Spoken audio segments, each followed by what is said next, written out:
দিলে ভাগ করে, না দিলে রাগ করে। বলেন তো কি?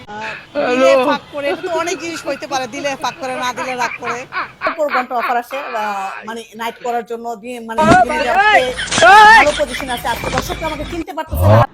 নোটি তেমন প্রশ্ন, দিলে ভাগ করে না দিলে রাগ করে, প্রশ্নটা কিন্তু দিলে ভাগ মারাত্মক। করে, এটা না দিলে রাগ করে। যদিও ভালো টালো করাও যাইতে পারে, এটা তো আপনার খুশি, উত্তর তো ভালো সাজাইতে পারেন, খারাপও সাজাইতে পারেন। দিলে ভাগ করে না দিলে রাগ করে, এই ধরনের একটা কি সুলুক কইছে, সুলুক।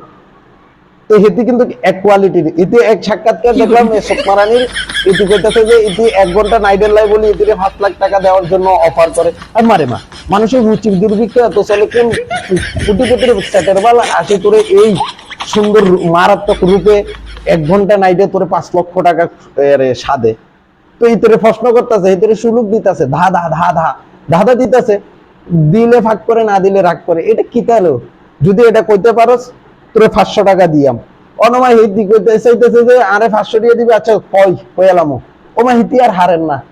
তাই চিন্তা করি দেখলাম এই ধরনের কুৎসিত একটা ধাঁধা, এটা যদিও ভালো অর্থ থাকতে পারে, এরকম একটা কুৎসিত ধাঁধা একটা মেয়েকে প্রশ্ন করা যায়? যদি কোনো ভালো মেয়ে হয় তখনই তো পায়ের থেকে জুতা খুলি তার গালে কি স্যাভলনের মতো মাখি দেওয়ার কথা ছিল, কিন্তু না, সে দাঁত কেলাই কেলাই করতেছে, ওমা আয় হারিয়েন না, আর মনে পড়েন না। এখন কথা হচ্ছে যে ইতারে আবার প্রস্তাবও আসে কিন্তু গীতারে। এটা আবার কিছুদিন আগে কইছে যে আমি অতি শীঘ্রই সাকিব খানের সাথে মুভি প্রসব করব, এটাও কইছে। তো এভাবে করে কিছু ফেসবুক পেজার আছে, কি যার পেজার, ফেসবুক পেজার আছে যারা একটা পেজ খুলে একটা চ্যানেল ক্রিয়েট করে এ ধরনের তথাকথিত মডেলদেরকে আনি, যত ধরনের অশ্লীলতা দরকার সবগুলা করে। এবং এই ফেসবুক পেজার গুলো তাদেরকে শিখিয়ে দেয় যে এই মন্তব্যটা করেন আপনি নিমিষে ভাইরাল হয়ে যাইতে পারবেন, ওই মন্তব্যটা করেন আপনি নিমিষেই ভাইরাল হইতে পারবেন।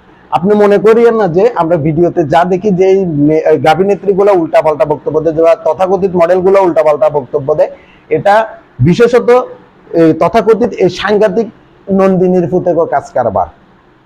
অধিকাংশ নতুন মডেলদেরকে এরা শিখাই দেয়, এরা শিখাইয়া বলে যে তোরা আমি যা কমো তুই তা করবি, তা বলবি, তাহলে হবে কি তুই চম্পট করে ভাইরাল হয়ে যাবি।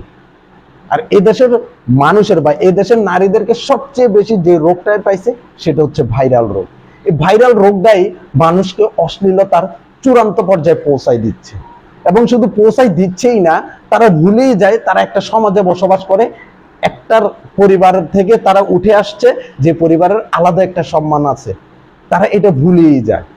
তো ঠাস করে যখন ভাইরাল হয়ে যায়, প্রথম অবস্থায় তো ফ্যামিলি প্রচুর চাপ দেয়। ভাইরাল হওয়ার পরে যখন দেখতেছে যে মেয়ে তার ঘরে লাখ টাকা খানিক নিয়ে আসতেছে, তখন বাপ মা কত আর মাইয়া এগিয়ে না সফল, আর বগুন কি অসফল।